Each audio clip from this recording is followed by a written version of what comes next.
చాలా విలువైన విషయం ఈరోజు మీరు నేర్చుకుంటారు. తప్పకుండా కాన్సన్ట్రేషన్గా, మైండ్ అటు ఇటు పోనివ్వకుండా, be concentrate on my words. These words are very very very important in your life. So don't forget it. విశ్వాసాన్ని గురించి ఎన్నో విషయాలు మనం ప్రతి వారం మాట్లాడుకుంటూ వస్తున్నాం. విశ్వాసం అనేది ఇన్విజిబుల్ థింగ్. అది కనిపించేది కాదు. అది హృదయ సంబంధమైంది, ఆత్మ సంబంధమైంది. భూమి మీద మన జీవితం కొనసాగుతూ ఉండగా విశ్వాసంతో మనం జీవిస్తున్నప్పుడు గొప్ప గొప్ప సంగతులు మన జీవితంలో జరగటం మనం చూస్తాం. గొప్ప గొప్ప విషయాలలో మనం అభ్యున్నతిని సాధించడం మనం చూస్తాం. చాలా ఉన్నతమైన స్థితిలోనికి మనం ఎదగగలుగుతాం. కనిపించని విశ్వాసం కార్యం చేస్తుందా అంటే, కనిపించని విశ్వాసం ఖచ్చితంగా కార్యం చేస్తుంది. ఈరోజు మనం ఈ సమాజంలో కనిపించనివి ఎన్నో కార్యం చేయటాన్ని చూస్తున్నాం. Got my point. ఈరోజు మనం బ్రతుకుతున్న ప్రస్తుత పరిస్థితుల్లో ఇన్విజిబుల్ థింగ్స్ చాలా గొప్ప కార్యాలు చేయడం మనం చూస్తున్నాం. ఉదాహరణకి ఈరోజు మనం అందరం యూజ్ చేస్తున్నటువంటి వైఫై నెట్వర్క్. ఆ వైఫై నెట్వర్క్ అనేది ఇన్విజిబుల్. అది కంటికి కనిపించేది కాదు. ఆ వైఫై ఎలా ఉంటుంది, వైఫై ఎలా వస్తుంది, అది ఎలా ఒక వీడియోని అనేక మంది పంపిస్తుంది, లేదా అనేక మంది పంపిస్తున్న వీడియోలు ఎలా మన మొబైల్కి చేరవేస్తుంది. That is called technology. ఈ టెక్నాలజీ ఒక 20 ఏళ్ల క్రిందట, 10 ఏళ్ల క్రిందట లేనప్పుడు అది మనకు ఆశ్చర్యమా కాదా? వచ్చిన తొలి దినాలలో, ఆ టెక్నాలజీ మనకు పరిచయమైన తొలి దినాల్లో అది మనల్ని ఆశ్చర్యపరిచిందా, ఆశ్చర్యపరచలేదా? ఆశ్చర్యపరిచింది. నార్మల్ ల్యాండ్ ఫోన్ కనెక్షన్స్ పెట్టుకున్నప్పుడు ఈ వైర్లో నుంచి శబ్దం ఎలా వస్తుందా అని ఆశ్చర్యపోయినటువంటి ఆనాటి మన తరాలు, మన పూర్వీకులు. ఆ తర్వాత direct mobile to mobile connection చూసినప్పుడు ఇంకా ఆశ్చర్యచకితులు అయిపోయారు. వాట్ ఈస్ దిస్ అన్నారు. వాట్ ఏ వండర్ఫుల్ టెక్నాలజీ అన్నారు. బికాస్ టెక్నాలజీ అనేది ఎప్పుడూ మనిషిని ఆశ్చర్యపరుస్తూనే వస్తుంది. కాబట్టి అది కనిపించకుండా చేసేటువంటి కార్యం, కనిపించకుండా జరిగేటువంటి ఒక క్రియ, ఒక ప్రక్రియ. మన ఫోన్కి ఎక్కడో ఉన్నటువంటి వ్యక్తి కాల్ చేస్తే అతను ఎక్కడో ఉన్నాడు, మనం ఎక్కడుండి అతనితో మాట్లాడుతున్నాం, ఎక్కడుండి అతని వీడియో లైవ్లో వాచ్ చేస్తున్నాం, ఎక్కడుండి మనం అతనితో వీడియో కాల్ చేస్తున్నాం, వీడియో చాట్ చేస్తున్నాం. సో ఇదంతా కూడా ఒక టెక్నాలజీ యొక్క గొప్పతనం అని మీకు అర్థమైతే, అది అదృశ్యమైన క్రియ అని మనం గమనించగలిగితే, విశ్వాసం కూడా అంతే. మానవులకు మధ్య సంబంధాలు నడపడానికి ఇన్విజిబుల్ థింగ్స్ ఉన్నప్పుడు, కనిపించని దేవునితో సంబంధాన్ని కొనసాగించడానికి ఇన్విజిబుల్ థింగ్ ఉండదు అని మీరు ఎలా అనుకుంటారు చెప్పండి నాకు. నా పాయింట్ మీకు అర్థం కావాలి. ఒక మానవుని సంబంధాన్ని కొనసాగించడానికి ఒక ఇన్విజిబుల్ థింగ్ నాకు వర్క్ చేస్తుంది. ఇప్పుడు నేను ఇక్కడ మాట్లాడుతున్నాను. నేను మాట్లాడుతున్నది ఆ వైఫై రూటర్ ద్వారా ఆ ల్యాప్టాప్లో ఇస్తున్నటువంటి లైవ్లో అనేక దేశాలలో, అనేక ప్రాంతాల్లో ఉన్న వాళ్ళు ఇప్పుడు చూస్తున్నారు, లైవ్లో వాచ్ చేస్తున్నారు. ఎలా ఇది నా ఇక్కడున్నటువంటి దృశ్యాన్ని ఒక కెమెరా సంగ్రహిస్తుంటే, ఒక రూటర్ ద్వారా, వైఫై రూటర్ ద్వారా మనం ల్యాప్టాప్ నుంచి లైవ్ పంపించగలుగుతున్నాం, యూట్యూబ్లో లైవ్ పంపించగలుగుతున్నాం. ఎక్కడెక్కడో దేశాల్లో, వేరే దేశాల్లో ఉన్న వాళ్ళు కూడా ఆన్ ది స్పాట్లో ఈ లైవ్ని వాచ్ చేస్తున్నారు. పెద్దగా వేరియేషన్ ఉండదు, ఒక 10 సెకండ్స్, మేబీ 10 సెకండ్లు వ్యత్యాసం. ఇక్కడికి అక్కడికి ఒక 10 సెకండ్ల వ్యత్యాసంలో వెళ్ళిపోతుంది. ఎలా వెళ్తుంది? దాన్నే కదా మనం టెక్నాలజీ అంటున్నాం. అది విజిబులా, ఇన్విజిబులా చెప్పండి? ఇన్విజిబులేగా, not visible. Like a phone call, like a chat, like a message, like a video call, like a live streaming, whatever it may be. ఏదైనా సరే ఒక ఇన్విజిబుల్ థింగ్ అనేది వెళుతూ ఉంది. అలాగే దేవునికి నీకు మధ్య ఒక సత్సంబంధం కొనసాగడానికి అదృశ్యమైనవి ఉన్నాయనుటకు రుజువు మన దగ్గర ఉన్నటువంటి విశ్వాసం. అది ఎవరికి కనిపించదు. ఆ విశ్వాసం ఎవరికి కనిపించదు. విశ్వాసం అనేది మన దగ్గర ఉంది అనటానికి రుజువు మనలో ఉన్న విశ్వాసమే రుజువు. దాన్ని చూపించడానికి ఆస్కారం లేదు. నువ్వెందుకు దేవుని నమ్ముతున్నావు అంటే ప్రూఫ్ కావాలి అని ఎవరైనా అంటే విశ్వాసానికి ప్రూఫ్స్ ఉండవు. విశ్వాసానికి ప్రూఫ్ ఏంటంటే ఆ విశ్వాసం వలన జరిగినటువంటి కార్యమే ప్రూఫ్. ఏంటి విశ్వాసానికి ప్రూఫ్? మన విశ్వాసం వలన ఏ కార్యం అయితే జరుగుతోందో that is the ultimate proof for our faith. ఆ ఫెయిత్ అనేది చాలా ముఖ్యమైనది, చాలా గొప్పది ప్రియమైన దేవుని ప్రజల. అందుకే కొందరు విశ్వాసముతో గొప్ప కార్యములు జరిగించిరి. విశ్వాసముతో ఏం జరిగించారట? గొప్ప కార్యాలు జరిగించారట. గొప్ప కార్యాలు. ఎందుకంత గొప్ప కార్యాలు వాళ్ళు జరిగించగలిగారు అంటే కనిపించని నెట్వర్క్. అది కనిపించే నెట్వర్క్ కాదు, అది గాలి కనపడదు. కానీ ఈరోజు మనం అందరం బ్రతుకుతున్నామంటే గాలి కారణం కాదా? మన ఉచ్ఛ్వాస నిశ్వాసముల వెనుక ఉన్నది ప్రాణవాయువు కాదా? ఆ ప్రాణవాయువు కంటికి కనిపించేదా? కంటికి కనిపించని ప్రాణవాయువు ఎలా అయితే మనల్ని అందరినీ బ్రతికిస్తుందో, కంటికి కనిపించని విశ్వాసం మన జీవితంలో గొప్ప కార్యాలు జరగడానికి కారణమవుతుంది. మనల్ని గొప్ప స్థితిలోనికి నడిపించడానికి కారణమవుతుంది. మనల్ని ఉన్నతమైన స్థితిలో నిలువబెట్టడానికి కారణమవుతుంది. మనం చూడని వాటిని చూస్తాం, పొందని వాటిని విశ్వాసము ద్వారా ఇప్పుడే ఈ క్షణమే పొందుతాం. కనిపించని వాటిని ఉన్నాయనుటకు రుజువుగా మనం వాటిని బలంగా మన హృదయంలో పొందుపరుచుకుంటాం, విశ్వసిస్తాం. విశ్వాసం ద్వారా భవిష్యత్తులో జరగబోయేదాన్ని మనం ఇప్పుడే రుచి చూస్తున్నాం. మీరు పొంది ఉన్నామని నమ్ముడి, మీరు అడుగు వాటి నెలను పొంది ఉన్నామని నమ్ముడి అని ప్రభువు చెప్తున్నాడు సాక్షాత్తు. అదే విశ్వాసం. కళ్ళ ముందు లేని దానిని గూర్చి ఏమాత్రం సంకోచం లేకుండా, ఏమాత్రం భయం లేకుండా, ఏమాత్రం అభ్యంతరాలు లేకుండా, ఏమాత్రం అల్ప విశ్వాసం లేకుండా, ఏమాత్రం డౌట్స్ లేకుండా, సందేహాలు లేకుండా అది జరగబోతోంది, అది అలాగే జరగబోతుంది, ఇది ఖచ్చితంగా జరగబోతుందని బలంగా నిలబడటమే విశ్వాసం అంటే. అది ఎవ్వరికీ కనిపించాల్సిన అవసరం లేదు. అది నీలో ఉండి గొప్ప కార్యాలు చేస్తుంది. ప్రాణవాయువు ఎలా అయితే నీలోనికి వెళ్ళి నీ సమస్త నాడులను స్పందించేలా చేస్తుందో, సర్వనాడులను స్పందించేలా చేస్తుందో మనలోనికి వెళుతున్నటువంటి ప్రాణవాయువు, ఇన్ ద సేమ్ వే మనకున్నటువంటి విశ్వాసం కూడా మనలోని ఒక అద్భుతమైన ప్రతిస్పందనకు కారణమవుతుంది. ప్రియమైన దేవుని ప్రజలారా, ఈరోజు చాలామంది ఈ జీవయాత్రలో రకరకాల విషయాలలో కృంగిపోతూ ఉంటారు. చాలామంది నాకు ఫోన్ కాల్స్ చేస్తూ ఉంటారు, న్యాయమైన విషయాల గురించే. వ్యర్థమైన విషయాలు అయితే నేను పట్టించుకోను కదా, మీకు తెలుసు ఆ విషయం. వాళ్ళ జీవితంలో ఉన్నటువంటి కొన్ని సమస్యలు, వాళ్ళ జీవితంలో ఉన్నటువంటి కొన్ని ఇబ్బందులు, వాళ్ళ జీవితంలో ఎదురవుతున్నటువంటి కొన్ని విపరీతమైన పరిస్థితులు, తట్టుకోలేనటువంటి పరిస్థితులు, వాళ్ళ జీవితంలో ఎదురవుతున్నటువంటి కొన్ని బాధాకరమైనటువంటి పరిస్థితులు, కొన్ని శోధనలు, కొన్ని వేదనలు, ఇవి ఎదురవుతున్నప్పుడు వాళ్ళు బాధతో ఏడుస్తూ కూడా కొంతమంది ఫోన్ చేస్తారు, లేకపోతే మెసేజెస్ పెడతారు, లేదా మన ఛానల్ నెంబర్కి వాట్సాప్లో కూడా తెలియజేస్తూ ఉంటారు. మనకి అవి చిన్నవిగా కనబడతాయేమో కానీ వాళ్ళ జీవితంలో అవి పెద్దవే.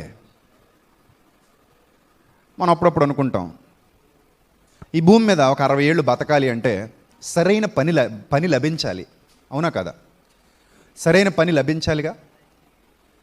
ఒక మంచి ఉద్యోగం కావాలనుకోండి, లేదా ఒక మంచి పని కావాలనుకోండి, ఆ పని మన జీవితంలో దొరకలేదనుకోండి, అప్పుడు మనం ఏమవుతాం చెప్పండి? లైఫ్లో స్ట్రగుల్ అవుతామా? అవుతాం కదా. ఎందుకంటే మనం బతకటానికి ఫుడ్ కావాలి. ఆ ఫుడ్ కావాలి అంటే దానికోసం ఒక పని కావాలి. ఆ పని జరిగించాలి అంటే మనకి ఆ పని దొరకాలి. ఆ పని కోసం వెతకాలి.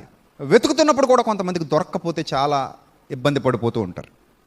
కొంతమందికి ఈ జీవితాన్ని కొనసాగించడానికి ధైర్యం సరిపోదు, అందుకే లోకాన్ని విడిచిపెట్టి వెళ్ళిపోదామని పిచ్చి నిర్ణయం తీసుకుంటూ ఉంటారు. దానికి పెట్టిన ఆ ధైర్యాన్ని బతకటానికి పెడితే గొప్పగా బతకొచ్చు. చావటానికి ఉపయోగించిన ధైర్యాన్ని బతకడానికి ఉపయోగిస్తే ఆ పెట్టుబడి బతకడానికి పెడితే ధైర్యం అనే పెట్టుబడి గొప్పగా బతకొచ్చు, గొప్పగా బతికి చూపించవచ్చు, 10 మందిని బతికించవచ్చు కూడా. కానీ ఆ టైంలో ఎవరు చెప్పేవాళ్ళు లేకపోవడం, వాళ్ళకి సరైన ఆలోచన దొరకపోవడం, ఎవరు వాళ్ళకి సరిగా బోధించే వాళ్ళు దొరకపోవడము, వాళ్ళు తొందరపాటు నిర్ణయాలు చాలా వేగంగా తీసేసుకుంటూ ఉంటారు. ప్రియమైన దేవుని ప్రజలారా, ఆ సమస్య అనేది అంత భారభరితంగా ఉంటుంది. జీవితాన్ని ఈదటం కష్టమే, అనుకున్నంత తేలికేం కాదు. రాబో జీవితం కొరకు ఎదురు చూడాలి, ఉన్న జీవితాన్ని కూడా ఏదాలి. 2 ప్రధానమైన విషయాలు లేదా ప్రధానమైన భారాలు మన మీద మోపబడ్డాయి. అప్పుడప్పుడు అనే జాబ్ పోయిందంటారు, అనే చేస్తున్న ఉద్యోగం పోయిందని అంటారు, చేస్తున్న పని పోయిందని, దానికోసమే బాధపడుతున్నానన్నయ్య, ఫ్యామిలీ చాలా ట్రబుల్స్లో ఉంది, ఫ్యామిలీ చాలా ఇబ్బందుల్లో ఉంది, అయినా ఏదో నెట్టుకొస్తున్నాను అంటూ ఉంటారు. కరోనా సమయంలో కూడా చాలామంది తమ ఉపాధిని కోల్పోయిన వాళ్ళు చాలామంది ఉన్నారు. అంటే చేస్తున్న ఉద్యోగాలు పోవడం, చేస్తున్నటువంటి పనులు ఆగిపోవడం, జరుగుతున్న వ్యాపారాలు స్తంభించిపోవడం, పరిస్థితులన్నీ వ్యతిరేకంగా మారిపోవడం, అనుకున్నవి అనుకున్నట్టుగా జరగకపోవడం, ఇలాంటి విషయాల్లో స్ట్రగుల్ ఫీల్ అయిన వాళ్ళు చాలామందే ఉన్నారు. కానీ మీరందరూ గుర్తెరగవలసినటువంటి ఒక విషయం ఏంటంటే, ఒక ఇన్విజిబుల్ నెట్వర్క్ అనేది నిత్యం వర్క్ చేస్తుందని మీరు నమ్మండి. ఒక ఇన్విజిబుల్ నెట్వర్క్ నిత్యం వర్క్ చేస్తుంది, మీరు నమ్మండి, నమ్మి తీరాలి. కనిపించని ఒక కార్యం జరుగుతోంది, కనిపించని ఒక శక్తి పనిచేస్తుంది, కనిపించని ఒక శక్తి మనతో కనెక్ట్ అవటానికి ఉంది. ఇది సత్యం, సత్యం, సత్యం. ఎవరేమనుకున్నా సరే, ఎవరు నమ్మినా ఎవరు నమ్మకపోయినా కనిపించని ఒక శక్తి ఉంది, దైవశక్తి. ఆ శక్తి మనతో నిత్యం కనెక్ట్ అవ్వటానికి ట్రై చేస్తుంది. Once you connect that, it will produce something. నీకోసం అది ఏదో ఒక అద్భుతాన్ని సమకూర్చబోతుంది. మరి అప్పుడు ఏం చేయాలి అంటే, నువ్వు ఆ సత్యంతో కనెక్ట్ అవ్వాలి. ఒక మాట మీకు చెప్తాను, బైబిల్ గ్రంథంలో చాలాసార్లు మీరు చదువుకునే ఉంటారు కానీ దాని మీద ఎప్పుడు ఫోకస్ చేసి ఉండరు. ఈరోజు దాని మీద ఒకసారి ఫోకస్ చేయండి. చాలా విలువైన విషయం ఈరోజు మీరు నేర్చుకుంటారు. తప్పకుండా కాన్సన్ట్రేషన్గా, మైండ్ అటు ఇటు పోనివ్వకుండా, be concentrate on my words. These words are very very very important in your life. So don't forget it. మత్తయి సువార్త 6వ అధ్యాయం, మత్తయి సువార్త 6వ అధ్యాయం 31 నుంచి ఒక్కసారి కాన్సన్ట్రేషన్గా చదవండి. చాలాసార్లు చదివినవే, కానీ ఈ సమయంలో చాలా ఇంపార్టెంట్, కొంచెం కాన్సన్ట్రేషన్గా. కాబట్టి ఏం తిందాం అంటే, తిండి ఏం తిందామని తిండి ఉండి ఆలోచించే వాళ్ళ గురించి రాయబడలేదు ఇక్కడ. అర్థమవుతుందా? ఇంటి నిండా ఒక 10-15 ఐటమ్స్ ఉండి కన్ఫ్యూజ్ అయిపోయి ఏ ఐటమ్ తినాలో తెలియక, కూరగాయలు ఎక్కువైపోయి ఏది వండుకోవాలో తెలియక, ఫ్రిడ్జ్లో ఒక పక్క మటను, ఒక పక్క చేపలు, ఒక పక్క చికెను, ఒక పక్క రొయ్యలు ఉంటే ఇందులో ఏది వండుకోవాలో కన్ఫ్యూజ్ అయిపోయి, వాళ్ళ గురించి రాయబడలేదు ఇది. మరి ఎవరి గురించి ఇది? ఏం లేదు పాపం, వాళ్ళకేం దొరకలా, ప్రస్తుతానికి స్ట్రగుల్ అవుతున్నారు, ప్రస్తుతానికి ఇబ్బందులు ఉన్నారు. వాళ్ళ గురించి రాయబడింది ఏమనంటే, ఏం తిందుమా, ఏం తాగుదుమో, ఏం ధరించుకోవాలి, ఇంకా నాకు బట్టలు లేనప్పుడు ఏం ధరించుకోవాలంటే చూడండి, అప్పుడప్పుడు మీరు ఫంక్షన్కి వెళ్ళేటప్పుడు బీరువా ఓపెన్ చేసి ఈ కలర్ వేసుకుందామా, ఈ కలర్ వేసుకుందామా, మొన్న పెళ్ళికి వెళ్ళినప్పుడు ఇదే వేసుకున్నాము, ఇప్పుడు కూడా ఇదే వేసుకుంటే నాకు ఇది ఒక్కటే చీర ఉందనుకుంటారేమో అందరూ. మరి అందరినీ చీర ఫోటోలు తీసుకుని ఫేస్బుక్లో డీపీలు పెట్టుకుంటారు. మరి నువ్వు ఎప్పుడే చీర మారుతున్నావు, వాళ్ళకి అదే పని, ఇంక పని ఏమి ఉండదు. మరి నువ్వు ఎప్పుడే డ్రెస్ వేసుకుంటావు, ఇంకా అదే పని. మొన్న ఇదే షర్ట్ వేసుకున్నాను, ఈరోజు కూడా ఇదే వేసుకుంటే, అరే మొన్న వేసుకున్నది వేసుకొచ్చాడు ఏంటి అనుకుంటారేమో అని నువ్వు అనుకుంటావు తప్ప ఎవడు అనుకోడు. అలాగా అంత ఖాళీ ఎవడికి లేదు. నువ్వు చెప్పు, పోనీ నీ గొడవ వదిలే, నువ్వు చెప్పు, నీ పక్కన ఉన్నవాడు మొన్న వారం ఏ డ్రెస్ వేసుకొచ్చాడు నువ్వు చెప్పు. నిన్నే అడుగుతున్నావు, నువ్వు చెప్పు. నీ తెలుసా? తెలీదు. అంతెందుకు మీ అందరి ముందు నిలబడతాను, మొన్న వారం నేను ఏ డ్రెస్ వేసుకొచ్చాను మీకు తెలిసే? ఎవరికి తెలియదు. అంత కాన్సన్ట్రేషన్ ఎవరు చేయరు. పిచ్చి ఊహలు మనకే ఉంటాయి. మనం ఏమనుకుంటామంటే, అరే మొన్న వారం చర్చికి ఇదే చీర కట్టుకెళ్ళాను, ఇదే డ్రెస్ వేసుకెళ్ళాను, ఇప్పుడు కూడా మళ్ళీ ఇదే వేసుకెళ్తే ఈ అబ్బాయికి లేదు, ఈ అమ్మాయికి ఇది ఒకటే ఉందేమో అనుకుంటారేమో. అవును, మరి నీ గురించే ధ్యాస. ఇంకా పని పాటలు ఉండవు, పిల్లలు ఎవరు ఉండరు, ఇంకా కుటుంబాలు ఉండవు వాళ్ళకి. నీ డ్రెస్సుల మీదే కాన్సన్ట్రేషన్ చేసి ఇంక దానికోసమే బొదుతుంటారు వాళ్ళు కదా. పిచ్చి ఊహలన్నీ పక్కన పెట్టండి. ఎవరు మన అది ధరించుకోవడం అనగానే మనం బీరువా ముందు కూర్చొని సెలెక్ట్ చేసుకునేది కాదు, ఇదా ఇదా ఇదా ఇదా ఇదా అని కాదు. పాపం లేవు అక్కడ. లేనప్పుడే ఏం వేసుకుంటామో ఏం లేవు అన్న ఫీలింగ్ కలుగుతుంది. లేనప్పుడే ఏం తింటాం అన్న ఫీలింగ్ కలుగుతుంది. ఏం లేనప్పుడే ఏం తాగుతాం అన్న ఫీలింగ్ కలుగుతుంది. అది చాలా బాధాకరమైన పరిస్థితి అండి. కరువు అనేది చాలా చాలా బాధాకరమైన పరిస్థితి అండి. అది అది అనుభవించిన వాళ్ళకే తెలుస్తుంది. అది చాలా ఇబ్బందికరం. అది భోజనం లేకపోవటం, ఈరోజు ఆకలి అవుతుంది కానీ బియ్యం లేకపోవటం, ఆకలి అవుతుంది కానీ ఇంట్లో వండుకోవడానికి ఏం లేకపోవటం, ఇది నిజంగానే పెయిన్ఫుల్ థింగ్. అది ఇట్స్ వెరీ పెయిన్ఫుల్. ఆ బాధ చాలామందికి ఇక్కడ ఉన్న వాళ్ళకి కూడా తెలుసు. తిండి లేని ఇబ్బందులు ఎదుర్కొన్న వాళ్ళు ఇక్కడ చాలామంది ఉన్నారు, నాకు కూడా పర్సనల్గా తెలుసు. వాళ్ళకి అర్థం అవుద్ది ఆకలి విలువ, వాళ్ళకి అర్థం అవుద్ది అన్నం విలువ. మరి అప్పుడు ఏం తిందాం, ఏం తాగుదాం, ఏం ధరించుకుందాం, ఏమీ లేనప్పుడు మరి విచారం వస్తుందా రాదా? చెప్పండి. ఏమీ లేనప్పుడు విచారం వస్తుందా రాదా?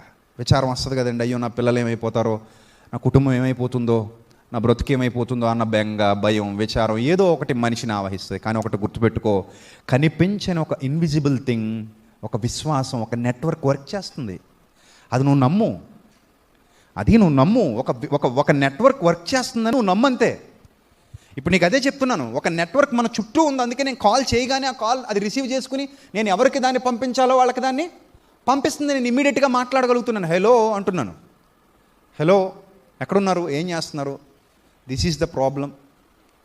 సో నేను వెంటనే వాళ్ళతో కనెక్ట్ అవ్వగలుగుతున్నాను, వెంటనే వాళ్ళతో నేను కమ్యూనికేట్ చేయగలుగుతున్నాను. అదేవిధంగా ఒక ఇన్విజిబుల్ నెట్వర్క్ మన చుట్టూ వ్యాపించు. దాని గురించి ఇక్కడ ఏం చెప్పాడంటే అద్భుతంగా చదవండి. అన్యజనులు వీటన్నిటి విషయమై విచారింతురు. They don't know what is the value of faith. So they have some worries. How to lead life అనేది వాళ్ళకి తెలీదు. అందుకే వాళ్ళు కొన్ని వరీస్ కలిగి ఉంటారు, కొన్ని ఇబ్బందులు, కొన్ని లోపల కొంత ఏదో తెలియని ఆందోళన కలిగి ఉంటారు. వాళ్ళు విచారిస్తారు, వీటన్నిటి విషయమే వాళ్ళు ఏం చేస్తారు, విచారిస్తారు. But you are a faithful person. You are a faithful person. So నువ్వు అలా విచారించడానికి వీలు లేదంటున్నాడు. ఎందుకంటున్నాడంటే చూడండి, అక్కడ ఏమంటాడంటే ఇవన్నీ మీకు కావాలని ఆ నెట్వర్క్కి ఎప్పుడూ తెలుసు. వాట్ ఏ వండర్ఫుల్ వర్డ్ అండి. ఇవన్నీ మీకు కావాలని మీ పరలోకపు తండ్రికి తెలియును. నిన్ను సృష్టించిన వానికి నీ అక్కరలు తెలియవా?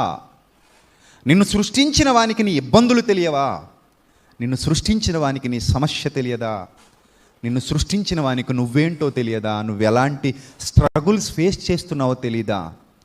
నువ్వు ఎలాంటి మార్గాల గుండా ప్రయాణం చేస్తున్నావో నిన్ను సృష్టించిన వానికి తెలీదా? నా ప్రియ తమ్ముడు, చెల్లెమ్మ, అక్క, అన్నయ్య, ఒక్కసారి ఆలోచించండి. మనల్ని సృష్టించిన వానికి సమస్తము తెలుసు. సమస్తము ఎరిగిన వాడే కదా మనల్ని సృష్టించాడు. రైట్. ఇక్కడ పాయింట్ ఏంటంటే ఆయనతో కనెక్ట్ అయి ఉంటే చాలు. ఆ నెట్వర్క్తో ఏమై ఉంటే చాలు, కనెక్ట్ అయి ఉంటే చాలు. అప్పుడప్పుడు లైవ్ ఆగిపోతుంది. ఎందుకు లైవ్ ఆగిపోతుంది? కనెక్షన్ ఫెయిల్ అయింది. ఈ కనెక్షన్ ఫెయిల్యూర్ అయినప్పుడు సమాచారం ఎలాగైతే రాదో అది ఇన్విజిబుల్ థింగే. దేవునితో నీ కనెక్షన్ ఫెయిల్ అయినప్పుడు ఆ నెట్వర్క్ నా లైఫ్లో, నీ లైఫ్లో కూడా వర్కౌట్ చేయదు. మరి ఎలా నేను ఆయనతో కనెక్ట్ అయి ఉండాలి అని అంటే, ప్రియమైన దేవుని ప్రజలారా, ఒక విషయాన్ని గుర్తుపెట్టుకోండి. నా యొద్దకు వచ్చేవానని నేను ఎంత మాత్రం త్రోసివేయను. ఒక్కసారి నేను ఛార్జ్ తీసుకున్నాను అంటే చివరి వరకు నేను నీతోనే ఉంటాను. అది దేవుని యొక్క వాగ్దానం. ఒక్కసారి ఆయన నీ వైపు చూశాడు అంటే, నువ్వు ఆయన మీద ఆధారపడ్డావు అంటే, నువ్వు ఆయనకి ఇష్టడవైతే ఆయన నిన్ను ఎప్పుడు విడిచిపెట్టడు. ఒక్క మాట మీకు తెలియజేస్తానండి, చాలా ఇష్టమైన మాట. దైవ గ్రంథంలో నన్నెంతో ఆలోచింపజేస్తూ, నన్నెంతో బలపరుస్తూ, అనేక విషయాలలో నాకు తోడుగా ఉండి నన్ను నడిపించినటువంటి అద్భుతమైన మాట రాయబడింది. ఒకసారి చూద్దాం. ఒక అద్భుతమైన విషయాన్ని దేవుడు ఇక్కడ తెలియజేస్తున్నాడు. అపోస్తలుల కార్యాలు 13వ అధ్యాయము 22. జాగ్రత్తగా చదవండి, చాలా విలువైన విషయం మీరు ఇక్కడ నేర్చుకుంటారు. చాలా ఇంపార్టెంట్ థింగ్ అది. అపోస్తలుల కార్యాలు 13వ అధ్యాయము 22వ వచనం. తర్వాత అతనిని తొలగించి దావీదును వారికి రాజుగా ఏర్పరిచెను. ఎవరు ఏర్పరిచారు? Visible నెట్వర్కా, invisible నెట్వర్కా? మీరు చెప్పండి నాకు. విజిబుల్ నెట్వర్కా అక్కడ జరిగింది, ఇన్విజిబుల్ నెట్వర్కా? కనిపించేది జరిగించిన కార్యమా, కనిపించనిది జరిగించిన కార్యమా? ఎస్, పాయింట్ మీరు క్యాచ్ చేయాలి. అక్కడ ఏం కనిపించట్లా, కానీ ఏవో జరుపుకుంటూ వెళ్ళిపోతున్నాయి, ఏవో జరుగుతూ వెళ్ళిపోతున్నాయి. ఏం జరుగుతూ వెళ్ళిపోతున్నాయంటే, రోజు గొర్రెల్ని తీసుకుని కొండలకు వెళ్ళిపోయేటువంటి ఒక అత్యంత సామాన్యమైన వ్యక్తి డేవిడ్. అతనేం పాపులర్ పర్సన్ కాదు, అతన్ని ఎవరు పట్టించుకోరు, గట్టిగా మాట్లాడుకుంటే ఇంట్లోనే అతనికి ఏం లేదు, వాల్యూ లేదు.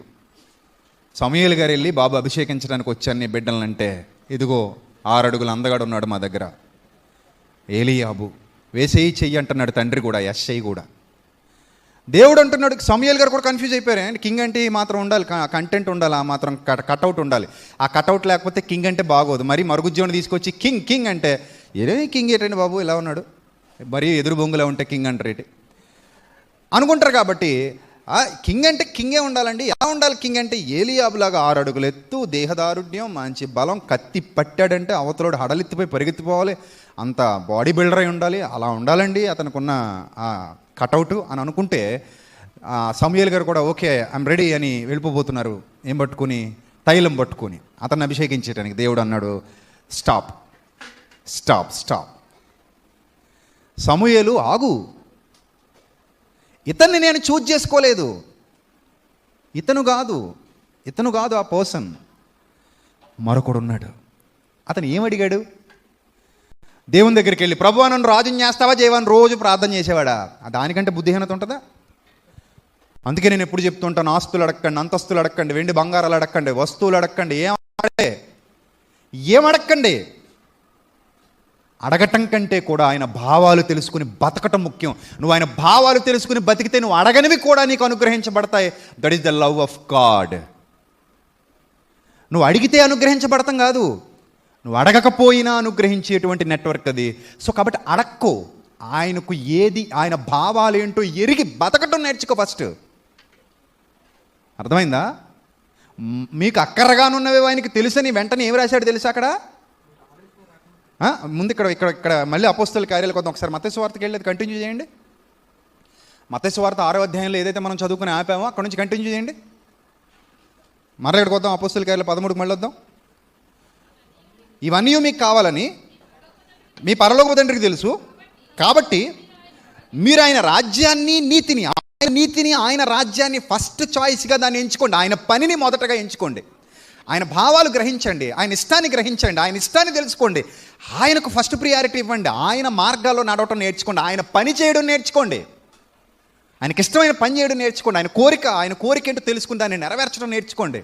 అది చేస్తున్నప్పుడు ఇవన్నీ ఆటోమేటిక్గా ఆ ఇన్విజిబుల్ నెట్వర్క్ నీకు జరిగించేస్తుంది, ఆటోమేటిక్గా అవుతాయి. అదే చెప్తున్నాడు ఆయన అక్కడ. మీకు ఆ తర్వాత మాట చూడండి, అప్పుడు అవన్నీ మీకు అనుగ్రహింపబడును. ఎందుకంటే ఇవన్నీ మీకు కావాలని మీ పరలోకపు తండ్రికి తెలుసు. ఆయనకి తెలియందేం కాదు. నీకేం కావాలో మీ డాడీకి తెలుసు. సో ముందు నువ్వు ఆయన భావాలు గ్రహించడం నేర్చుకో, ఆయన పని జరిగించడం నేర్చుకో, ఆయన కోసం బ్రతకడం నేర్చుకో. అది నేర్చుకున్నప్పుడు నీకు తెలియకుండానే ఆటోమేటిక్గా అన్నీ జరుగుతాయి. నువ్వేం ఇబ్బంది పడాల్సిన పని లేదు, నువ్వు బాధపడాల్సిన పని లేదు. ఒకసారి నెట్వర్క్ ఆయనతో కనెక్ట్ అయితే చాలు. ఇప్పుడు దావీదు గారు గొర్రెల కాపరి, సామాన్యమైన గొర్రెల కాపరి, అతనికంటూ ఏమీ వాల్యూ లేదు, ఇంట్లో కూడా పంచుకునే నాదుడు లేడు. ఒకడు ఉన్నాళ్ళే, ఎవరైనా ఉన్నారా బాబు ఇంకా అని అడిగితే కానీ చెప్పలేదు. తండ్రి కూడా ఎంత దారుణం చూడండి. అతను కుమారుడు కాదా ఏంటి? అతను కుమారుడు కాదా అండి? కుమారుడే కదా. మరి అడగాల, ఇంకెవరైనా ఉన్నారా అండి, ఇతనేనా, ఇంత అయిపోయారా, ఇంకెవరైనా ఉన్నారా? వీళ్ళు ఎవరో కాదట, గాడ్ చూజన్ పర్సన్. ఎవరండి దేవుని చేత ఎన్నుకొనబడిన వాడు? వీళ్ళందరూ కాదా, ఇంకెవరైనా ఉన్నారా అని అంటే, వీళ్ళు ఎవరు కాదండి, వీళ్ళందరూ అయిపోయారు. మరి ఇంకెవరు అంటే, ఒకడున్నాడు ఎక్కడో అడవిలో గొర్రెలు కాసుకుంటూ ఉంటాడు. ఆ గొర్రెలు కాసుకునేవాడు ఎందుకు నచ్చాడండి దేవునికి? అడిగాడా గొర్రెలు కాసుకుంటూ, ప్రభువా నన్ను రాజుని చేయి ప్రభువా అని అడిగాడా? ఆ గొర్రెలు కాసుకుంటూ అడవిలో మోకరించి ప్రార్థన చేశాడా? ఎన్నాళ్ళు ఎలా గొర్రెలు కాసుకుంటూ బతకాలి ప్రభువా, వాళ్ళు రాజులు అవుతున్నారు, వీళ్ళు రాజులు అవుతున్నారు, నన్ను కూడా రాజుని చేయి ప్రభువా అన్నాడా? అది లోక సంబంధమైన, భూ సంబంధమైన ఆలోచన, అలాంటివి ఉండవు ఆయనకి. లైఫ్ అనేది వెళ్ళిపోతూ ఉంటుంది. ఆయనతో కనెక్ట్ అయి ఉన్నప్పుడు ఆయన ఇవ్వాల్సినవి ఇస్తూ ఉంటాడు. ఎందుకంటే నేను ప్రేమించేవాడు కనుక నీ అక్కరలేంటో, నీ అవసరతలేంటో ఆయనకు తెలుసు. నువ్వు ఆయన పని చేస్తూ ముందుకెళ్ళిపోవడమే ఆయన నీకు ఇవ్వాల్సిన ఆ టైంలో అనుగ్రహిస్తూ ఉంటాడు. ఇది సూత్రం, జీవన సూత్రం. సక్సెస్ఫుల్ లైఫ్ లీడ్ చేయడానికి ఒక అద్భుతమైన జీవన సూత్రం దేవునితో సంబంధాన్ని కలిగి ఆయన భావాలకు అనుకూలంగా నడుచుకోవడం చాలది. నువ్వు ఆయన పని చేయి, నువ్వు ఆయన మార్గాల్లో నడువు, నువ్వు ఆయన భావాలు తెలుసుకో, నువ్వు ఆయన ఇష్టాన్ని తెలుసుకో, దాన్ని నెరవేర్చడానికి ట్రై చేయి. నీకు కావాల్సినవి ఆటోమేటిక్గా వస్తాయి. నువ్వేం అడగాల్సి, నువ్వేం వేదన పడాల్సిన అవసరం లేదు. ఆ టైంకి అలా జరిగిపోతాయి అంతే. That is called faith. అందుకే చెప్తున్నాను, ఒక ఇన్విజిబుల్ థింగ్ ఉంది, ఒక నెట్వర్క్ ఉంది, అది కనెక్ట్ అయి ఉంటుంది. దాన్ని ఎప్పుడు వదులుకోకండి అని చెప్తాను. అందుకే తెలివిగా ఆలోచించండి బైబిల్ గ్రంథాన్ని. కానీ ఇది తెలియక చాలామంది అడగడం మొదలు పెడతారు. ఏముండదు, ఇంకెళ్ళి అడగడం కోసం వస్తారు, అడిగి వెళ్ళిపోతారు. ఆయన భావాలు తెలుసుకోరు, ఆయన నీతిని గురించి ఆలోచించరు, ఆయనకి ఏం కావాలో తెలుసుకోరు, ఆయన కోసం ఎలా బతకాలో తెలుసుకోరు, ఆయన పని ఎలా చేయాలో తెలుసుకోరు, ఏమీ తెలుసుకోరు. కానీ రావడం వస్తారు, పిలిచేవాళ్ళు కూడా అలా పిలుస్తుంటారు. అప్పుల బాధల, కుటుంబ సమస్యల, తీరని రోగాలు అయితే వచ్చేయండి, మేము మీకు ఇది ఇచ్చేస్తాం. నీ దగ్గరే ఉంది గుడ్డు ఇవ్వడానికి. నువ్వేమిస్తావు అసలు? నీ వల్ల అవుతుందా? 200 మంది 300 మంది ఉంటే వాళ్ళకు పూట భోజనం పెట్టాలంటేనే తల ప్రాణం తోక్కొచ్చేస్తుంది. అప్పుల బాధల, కుటుంబ సమస్యల, తీరని రోగాలు వచ్చేయండి. నువ్వెవడు అసలు అలా పిలవడానికి? Who are you? నీకు ఎక్కడుందా right? You don't have any right. నీకు ఆ రైట్ లేదు. నువ్వేం చేయాలంటే దేవునితో కనెక్ట్ చేయి, దేవుని సంబంధిగా, దేవుని పక్షాన నిలబడిన వారిగా ఆయన పిల్లల్ని ఆయనతో కనెక్ట్ చేసే విధంగా బోధించు.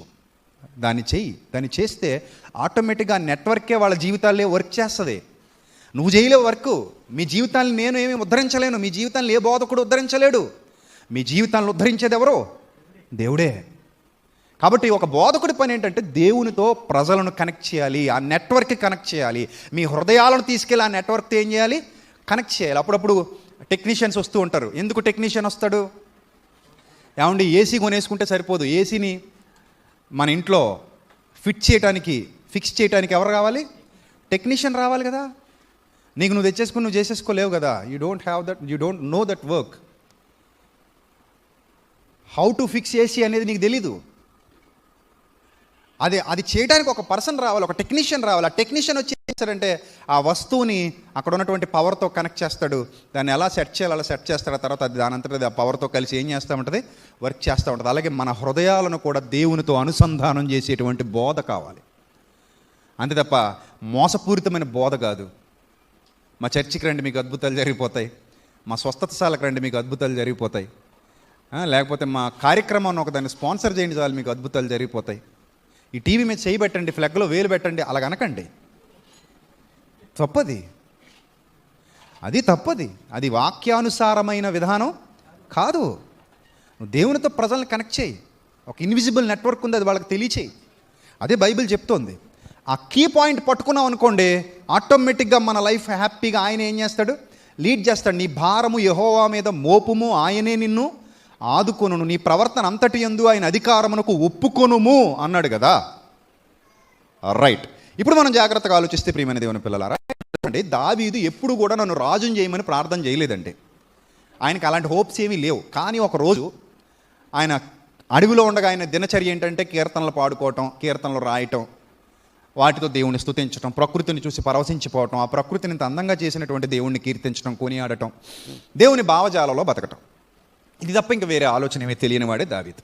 ఒకరోజు ఏం జరిగిందంటే అన్నగారులకి ఫుడ్ తీసుకెళ్ళినప్పుడు, యుద్ధంలో ఉండగా ఫుడ్ తీసుకెళ్తే అక్కడ గొలియాత్ అనేవాడు నోటుకొచ్చినట్టు వాగటం చెవిన పడింది.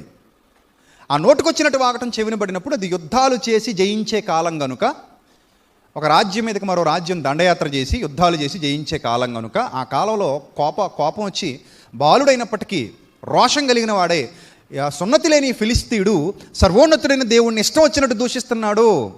అంటే దేవుని మీద అతనికి ఉన్నటువంటి ప్రేమ. ఏం ఆశించాడు? నేను గొలియాతుని కొడతా, నువ్వు నాకేమిస్తావు? ఏమైనా డీల్ కుదిర్చుకున్నారా ఇద్దరు? ఈ మధ్యకాలంలో డీల్ చూసారా? మొక్కుబడి అంటే డీలే. అప్పుడప్పుడు చూడండి మొక్కుబళ్ళు అంటారు. ఏం మొక్కుకున్నావు నువ్వు? నన్ను తీసుకెళ్ళి ఆకాశంలో పెట్టు, నీకు పావలా ఇస్తా. నన్ను తీసుకెళ్ళి పాతాళంలో పడే, నీకు ఒక ₹1 ఇస్తా. ఏంటి మొక్కుబడి? నేను అనుకున్నది నువ్వు చెయ్యి, నీకు ఇది ఇస్తా. ఎవరికి కావాలి అది? ముందు శుభ్రంగా షాంపూ చేసుకోవడం నేర్చుకో. ఇవన్నీ వద్దు. అసలు ఆ డీలింగ్స్ కాదు ఆయనతో కావాల్సినవి. ఏమన్నా వ్యాపారం చేస్తున్నావా ఏంది దేవునితో నువ్వు మొక్కుకోవడానికి? అప్పుడప్పుడు నేను మొక్కున్నానండి, దేవా నాకు ఈ పని చేసి పెట్టు, నీకు 10,000 ఇస్తా. మరి ఆయన నీ కోసం వెయిట్ చేస్తున్నాడు. ఆయన ఏమైనా కంపెనీ పెట్టాడు అనుకున్నావా నీ 10,000 కోసం? నీకోసం పని చేసి పెడితే నువ్వు 10,000 ఇస్తావా? నీ 10,000తో ఆయన పరలోకంలో బిల్డింగ్ కట్టుకుంటాడా? ఈరోజు చాలామందికి ఏం వింటున్నారు, ఏం బోధలు వింటున్నారు. సో దేవునితో మనం చేసేది వ్యాపారం కాదు, బిజినెస్ కాదు, దట్ ఈజ్ లవ్. ఆ బాండింగ్, అది ఆ బాండింగ్, ఆ లవ్ అనేది మనలో ఉండాలి, ఆ ప్రేమ ఉండాలి మనలో. సో ఇప్పుడు ఆ ప్రేమతో ఈ దావీదుకి వేరే ఏ థాట్స్ లేవు. అతనుకున్న ఒకే ఒక్కటి ఏంటంటే, నేను ప్రేమించే నా తండ్రిని, నన్ను కాపాడే నా తండ్రిని, ఆయనతో నేను సత్సంబంధాలు కలిగి ఉన్నాను. He is my father, he loves me a lot, నేను ఆయన కుమారుడను. ఇంత ప్రేమ కలిగినటువంటి నా తండ్రిని నోటికొచ్చినట్టు దూషిస్తున్నాడు ఈ గొలియాతు. ఇప్పుడు ఏం చేయాలి నేను అనుకున్నప్పుడు, ఐఎమ్ రెడీ టు ఫైట్ అనుకున్నాడు. అంతే, ఐఎమ్ రెడీ టు ఫైట్, నేను యుద్ధానికి వెళ్తాను. ఆ చిన్న వయస్సులో అతను తీసుకున్న నిర్ణయం ఎంత సాహసోపేతమైన నిర్ణయం అది. ఇప్పుడు దేవునికి ఏం కావాలో దావీదు ఆలోచిస్తున్నాడు, దావీదుకి ఏం కావాలో దేవుడు ఆలోచిస్తున్నాడు. వాట్ ఏ వండర్ఫుల్ లవ్ అండి, what a wonderful bonding. Point మీకు అర్థమైందా? సూత్రం, ప్రతి లెక్కకి ఒక సూత్రం ఉంటుంది. మన జీవితంలో కూడా ఒక సూత్రం ఉంది, విశ్వాస సంబంధమైన సూత్రం. దేవునికి ఏం కావాలో దావీదు ఆలోచిస్తున్నాడు, దావీదుకి ఏం కావాలో దేవుడు ఆలోచిస్తున్నాడు. ఇంత చిన్న సూత్రాన్ని మనం మర్చిపోతే ఎలా? మర్చిపోయి స్వార్థపరులుగా మారిపోతే ఎలా? అది జరుగుతుంది, ఎవడు ఆపలేడు దాన్ని. ఒక్కసారి ఆయన డిసైడ్ అయిపోతే ఇక ఎవడు దాన్ని ఆపలేడు. అది జరుగుతుంది అంతే, అలాగా అది జరుగుతుంది. నువ్వు ఆయన కోసం ఆలోచించు, ఆయన నీ కోసం ఆలోచిస్తాడు. నువ్వు స్విచ్ చేస్తే కదా ఫ్యాన్ తిరుగుతుంది, నువ్వు స్విచ్ చేయకుండా ఫ్యాన్ ఎలా తిరుగుతుంది? నువ్వు స్విచ్ చేసుకుని కూర్చో, ఫ్యాన్ తిరుగుతుంది ఆటోమేటిక్గా, పవర్ ఆటోమేటిక్గా వస్తుంది. అది ఇన్విజిబుల్ థింగ్ అని చెప్తున్నాను నీకు. విశ్వాసానికి ప్రాతిపదిక అది, అది కంటికి కనిపించేది కాదు, అదృశ్యమైనవి ఉన్నాయనుటకు మన దగ్గరున్న రుజువు. అదృశ్యమైనవి ఉన్నాయనుటకు మనందరి దగ్గర ఉన్న రుజువే విశ్వాసం. ఇక్కడ చూడండి, ఒక మాట చెప్తున్నాడు. మరియు ఆయన 22 అపోస్తలుల కార్యాలు 13వ అధ్యాయం 22వ వచనం. మరియు ఆయన, నేను యెషయి కుమారుడైన దావీదును కనుగొంటిని. నేను యెషయి కుమారుడైన దావీదుని ఏం చేస్తిని? కనుగొంటిని. నేను ఒక పర్సన్ని కనుగొన్నాను. స్వార్థం లేని వాడిని చూశాను నా లైఫ్లో, స్వార్థం లేని వాడిని చూస్తున్నాను. ఎలాంటి ఫలాపేక్ష లేకుండా నా కోసం బ్రతుకుతున్న వాడిని ఒక్కడిని చూస్తున్నాను నేను. వాడికి ఎలాంటి ఆశలు లేవు, వాడికి ఎలాంటి స్వార్థాలు లేవు. వాడు నా నుంచి ఏదో దోచుకోవాలనే క్యాండిడేట్ కాదు. వాడు కేవలం నన్ను ప్రేమించే నా కుమారుడని పరలోకపు తండ్రి అనుకుంటున్నాడు. నా ఇష్టాన్ని ఎరిగినవాడు నా కుమారుడు, నా ఇష్టాన్ని నెరవేర్చే నా కుమార్తె, నా ఇష్టాన్ని నెరవేర్చే నా బిడ్డ. ఇక వేరే ఏ థాట్ ఉండదు. ఆమెకు కాకపోతే లేదు, అతనికి కాకపోతే ఎవరికి చేస్తాను నేను? నా అనుగ్రహం ఎవరికి ఇస్తాను నేను? నా కాపుదల ఎవరికి ఇస్తాను? నా కృప ఎవరికి చూపిస్తాను? నాతో కనెక్ట్ అయిన వారికి కదా. సో నా యొద్దకు వచ్చి వారిని నేను ఎంత మాత్రము త్రోసివేయను. నా నీతిని వెతుకుతున్నారు వాళ్ళు, యథార్థంగా జీవిస్తున్నారు, సత్యాన్ని ప్రేమిస్తున్నారు, సత్య సంబంధులుగా బ్రతుకుతున్నారు. వారికి కాక మరెవరికి అని తండ్రి అనుకుంటున్నాడు. సో అలాంటి సిచ్యువేషన్లోనే ఇతనున్నాడు, దావీదు ఉన్నాడు. అతడు నా ఇష్టానుసారుడైన మనుష్యుడు, అతడు నా ఉద్దేశములన్నీ నెరవేర్చునని చెప్పి అతనిని గూర్చి సాక్ష్యం ఇచ్చాడట పరలోకపు తండ్రి. ఇప్పుడు ఎప్పుడైతే గొలియాతుని జయించి వచ్చేసాడో, ప్రభువా పని పూర్తయిపోయింది ప్రభువా, ఏంది మరి నా కథ ఏంటన్నాడా? వర్క్ అయిపోయింది డాడీ, మరేంటి నా పరిస్థితి ఏంటి, నా గొడవ ఏంటి? ఏమైనా చూస్తావా, నా కోసం ఏమైనా చేస్తావా? మీలో ఎవరికైనా అలాంటి దుర్బుద్ధి ఉందా? కొంతమంది చూడండి ఏదో చేస్తుంటారు, చేసి మళ్ళీ నన్ను ఏమైనా పొగుడతారా, నా పేరు ఏమైనా రాస్తారా, పైన ఈ గోళ్ళ మీద ఏమైనా నా బొమ్మ అతికిస్తారా? ఉందా దుర్బుద్ధి? ఉంటే ఇంక అక్కడితో అయిపోయింది, ఇంక నీకేం రావక్కర్లా. నువ్వు ఎప్పుడైతే ఆ మెప్పు ఆశిస్తూ ఉన్నావో ఇంకా ఆ మెప్పే నీకు ఫలం అనుకో, ఇంక సరిపెట్టుకో మరి అంతే కదా. సో అలాంటి వాడు కాదండి. ఆ పని అయిపోయింది, ఇంటికి వెళ్ళిపోయి పడుకున్నాడు అంతే. చేయాల్సింది చేసేసాడు, ఇంకంతే. నేను ఇంక వేరే ఏం ఆలోచించట్లేదు. ఏంటి దావీదు, ఇంకేంటి నెక్స్ట్? ఏముంది ప్రభువా? ఏం లేదు. నీకేం వద్దా? నువ్వు ఉన్నావు కదా ప్రభువా. నీకేమైనా కావాలా? నువ్వు చూసుకుంటావు కదా ప్రభువా. నీవు నాకు తోడై ఉండగా లోకములోనిది ఏది నాకు అక్కరలేదు. వాట్ ఏ వండర్ఫుల్ ఫెయిత్ అంటే ఒళ్ళు పులకరిస్తుంది ఆ మాట వింటుంటే. నీవు నాకుండగా ఈ లోకంలోనిది ఏదియూ నాకు అక్కర్లేదంటే నీవే నా సొత్తు అయినప్పుడు లోకమంతా నా పాదాల క్రింద ఉంటుంది కదా. నాకు అవసరమైనవి నీవు ఎరిగి ఉన్నావు కదా, నన్ను ఎందుకు విడిచిపెడతావు నువ్వు?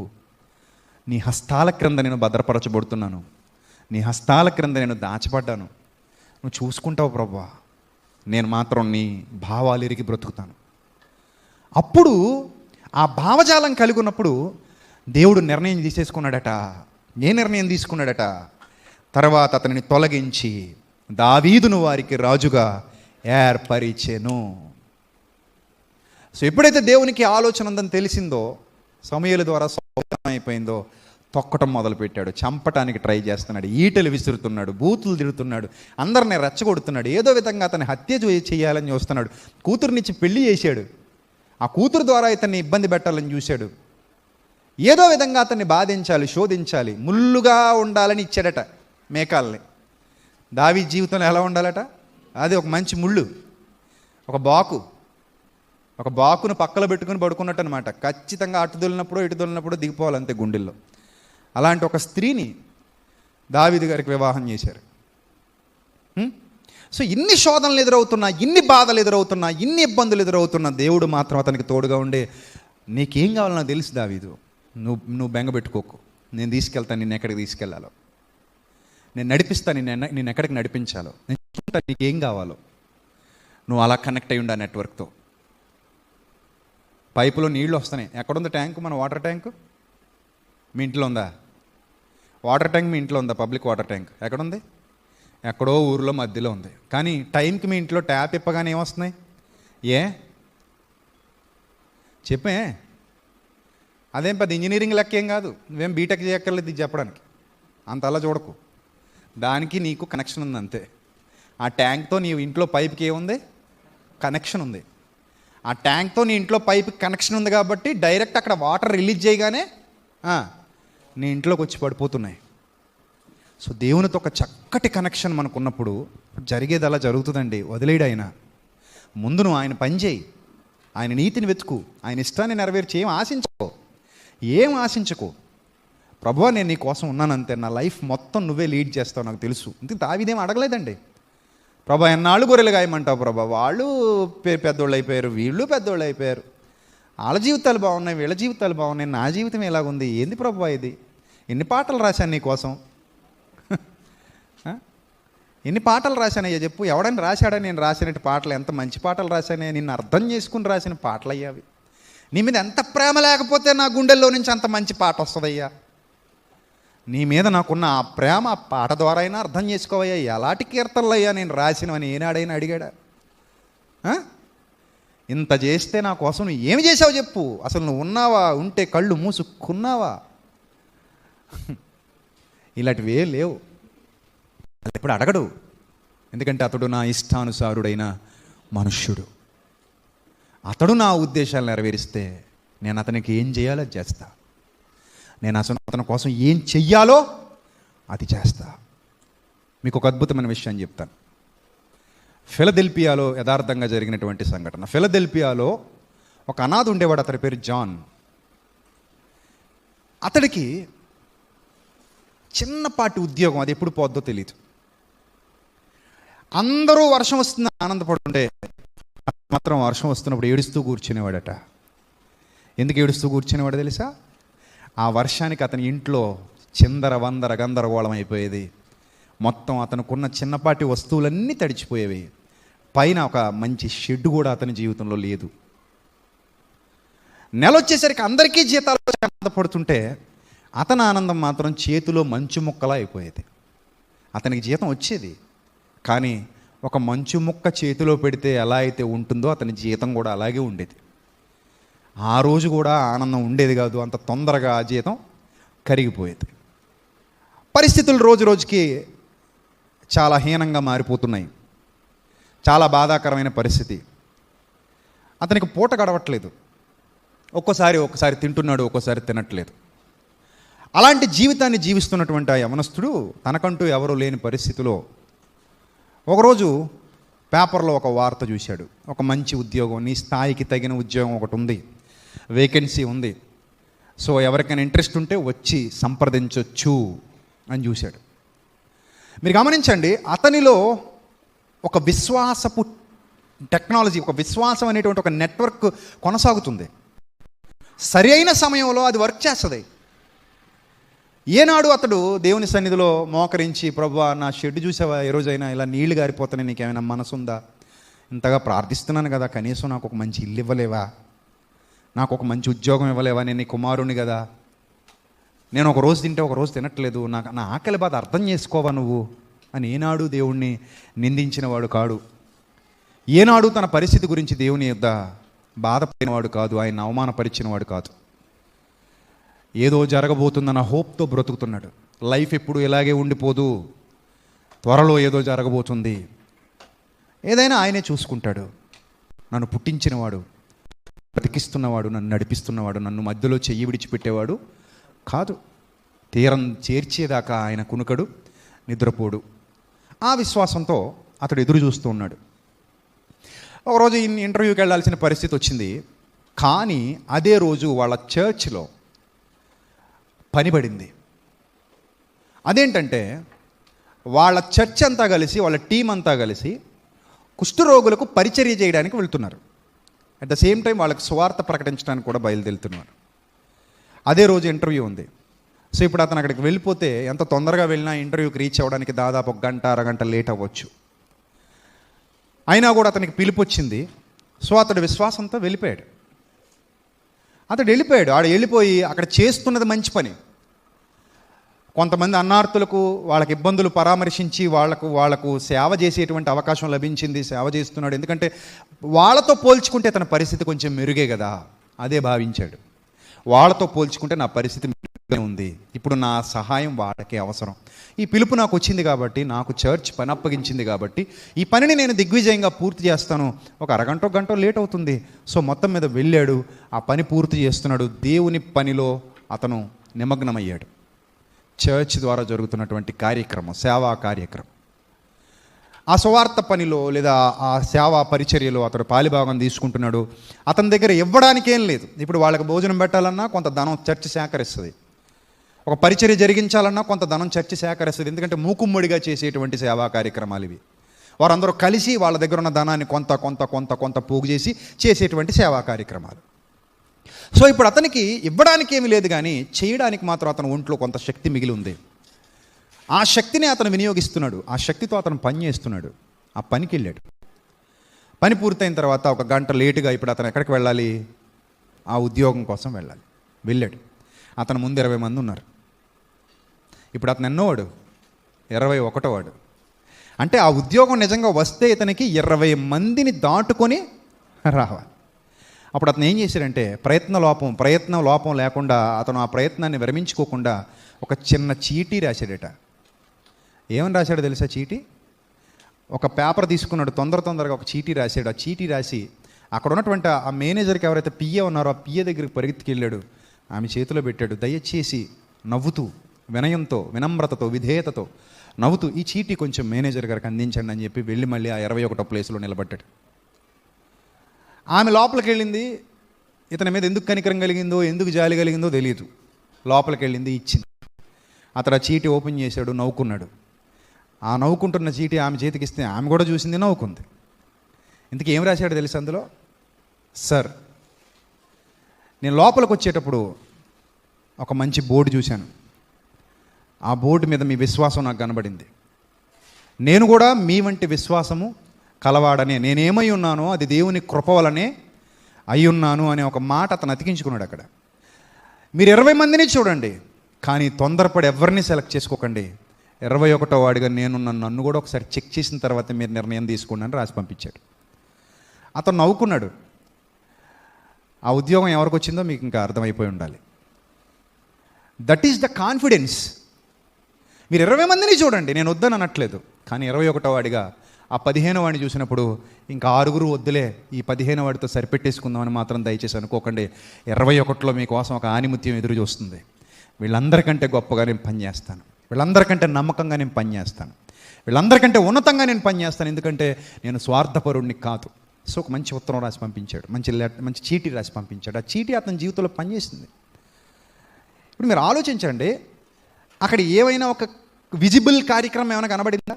దేవుడు దూతను పంపించినట్టు కానీ, దూతను పంపించి అతని జీవితంలో ఏదో అద్భుతం జరిగించినట్టు కానీ, దూతను పంపించి అతని జీవితంలో కావాల్సింది అరేంజ్ చేసినట్టు కానీ ఏమైనా కనబడిందా మనకి? ఏం కనబడవండి. మన జీవితంలో ఇప్పటివరకు ఏం కనబడ్డాయండి? మన ముందే ఏమైనా శక్తి ప్రసన్నమైందా? మన ముందే ఏమైనా శక్తి ప్రత్యక్షమైందా? దేవదూత ఏమైనా ప్రత్యక్షమైందా? కాదే. మన విశ్వాసమే మనకి విజయాన్ని చేకూరుస్తుంది. ఇప్పుడు అతడు దేనికి దేవుని దగ్గర గోజాడలేదు. ప్రభువా గుర్తుపెట్టుకోనను, నన్ను లెక్క చేసుకోనను, పట్టించుకున్న తర్వాత అతడు ఆ కంపెనీలో ఒక ఉన్నతమైన స్థాయికి వెళ్ళాడు. ఆ రోజు అతన్ని మాట్లాడమని మైకిస్తే ఒక అరగంట పాటు ఏడుస్తూనే ఉన్నాడట. ఎందుకు అరగంట పాటు ఏడుస్తున్నాడంటే, ఆ రోజు అతని ఒంటి మీదకి ఒక సూట్ వచ్చి చేరింది. ఒక సూట్తో ఉన్నాడు. అది అతనికి అర్థం కావట్లా. నేను ఈ సూట్లో ఉన్నాను ఈరోజు అనుకుంటున్నాడు. ఒక మంచి దుస్తులు ధరించుకున్నాడు. ఈరోజు అతని ఇంట్లో వర్షం పడట్లా. వర్షం పడని ఇంట్లో నివాసం ఉంటున్నాడు. ఒక మంచి జీవితాన్ని జీవిస్తున్నాడు. ఆ సమయంలో భోజనం చేసేటప్పుడు అతని ప్లేటు కన్నీళ్లతో తడిచిపోయింది. ఎందుకు కన్నీళ్లతో తడిచిపోయిందంటే, అంత రుచికరమైన, అంత ఆరోగ్యకరమైన భోజనం అతను ఎప్పుడు తినలేదు అతని జీవితంలో. ఈరోజు అతను మంచి భోజనం చేయగలుగుతున్నాడు, తృప్తిగా భోజనం చేస్తున్నాడు. ఇవన్నీ ఎలా వచ్చాయి అని ఆలోచిస్తుంటే అతని దగ్గర ఉన్న ఒకే ఒక్క సమాధానం, నా తండ్రి నన్ను విడువడు, ఎడబాయడు. నేను ఎప్పుడు ఆయన్ని అడగలేదు. నేను ఎప్పుడు ఆయన పాదాల చెంతకెళ్ళి నాకు ఇది ఇస్తావా, చస్తావా, నాకు ఇది ఇస్తేనే నేను నమ్ముతా, నాకు ఇవ్వకపోతే నేను నమ్మను, నాకు ఇది ఇస్తేనే నీ కోసం బ్రతుకుతా, నాకు ఇవ్వకపోతే నీ కోసం బ్రతకననే క్యాండిడేట్ని నేను కాదు. నాకు అలాంటి భావజాలం లేదు, నాది అలాంటి భక్తి కాదు. నేను ఆయన కార్యాన్ని నమ్మకంగా చేశాను. నేను ఆయన పనిలో నమ్మకంగా కొనసాగాను. నేను ఆయన పనుల్లో నమ్మకంగా ఉన్నాను. ఆ నమ్మకత్వం, ఆ నెట్వర్క్ నా జీవితంలో ఏం చేసింది? వర్క్ చేసింది. ఇదే ఒక అద్భుతమైన సూత్రం ప్రియులారా, గుర్తుపెట్టుకోండి. ఒక అద్భుతమైన సూత్రం. ఈ సూత్రాన్ని మీ బ్రతుకులో ఆపాదించుకోండి. మీరు అడగకపోయినా లైఫ్ అలా నడుస్తూనే ఉంటుంది. జీవితం ఆగిపోద్దు అనుకుంటున్నారా? ఆగిపోదు, నడుస్తుంది జీవితం. నడుస్తున్న జీవితంలో ఆ నెట్వర్క్కి మీరు స్థానం కల్పిస్తే చాలు. ఆ నెట్వర్కే దాన్ని ఏం చేసుకుంటూ వెళ్ళిపోతుంది? అద్భుతంగా అలంకరించుకుంటూ వెళ్ళిపోతుంది. దావీదు లైఫ్ చూడండి. ఎన్ని ఇబ్బందుల్లో నుంచి, ఎన్ని కష్టాలలో నుంచి, ఎన్ని కన్నీళ్లలో నుంచి ఒక ఉన్నత శిఖరాన్ని అధిరోహించి అక్కడ జెండా పాతి నిలబడ్డాడు విశ్వాస వీరుడుగా. ఈవెన్ అతను కుమారుడి జీవితాన్ని చూసిన అంతే సొలొమోను. ఆ మాట ఎంత బాగుంటుందంటే, చదివి ముగించుకుందాం ఒకసారి. ఆ మాట ఎంత బాగుంటుందంటే చూడండి. రాజుల మొదటి గ్రంథం 3వ అధ్యాయం 7వ వచనం. రాజుల మొదటి గ్రంథం 3వ అధ్యాయం 7వ వచనం. ఒకసారి ఆ మాట చూడండి ఎంత బాగుందో. నా దేవా యెహోవా, నీవు నా తండ్రి అయిన దావీదునకు బదులుగా నీ దాసుడైన నన్ను రాజుగా నియమించావు. అయితే నేను బాలుణ్ణి, రాజు అయిపోయాను కదా అనుకున్న ప్రతివాడు ఏమనుకుంటాడు చెప్పండి? అయిపోయింది అనుకుంటాడు. ఇంకా రాజు అయితే ఏమైంది? అంతా అయిపోయింది, నేను స్థిరపడిపోయాను కదా, ఇంకేం లేదనుకుంటాడు. కానీ అతను అలా అనుకోలేదు.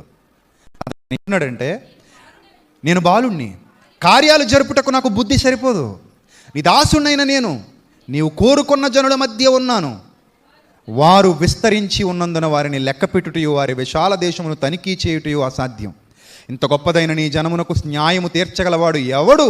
కాబట్టి నేను మంచి చెడ్డలు వివేచించి నీ జనులకు న్యాయము తీర్చినట్లు నీ దాసుడైన నాకు వివేకము గల హృదయము దయచేయము. సొలొమోను చేసిన ఈ మనవి ప్రభువునకు ఏమాయను? అనుకూలమాయను. కొన్ని సందర్భాల్లో మన మనవులు ప్రభువుకు ప్రతికూలంగా ఉంటాయి కాదా? కొన్ని సందర్భాల్లో మన మనవులు ఎలా ఉంటాయి చెప్పండి?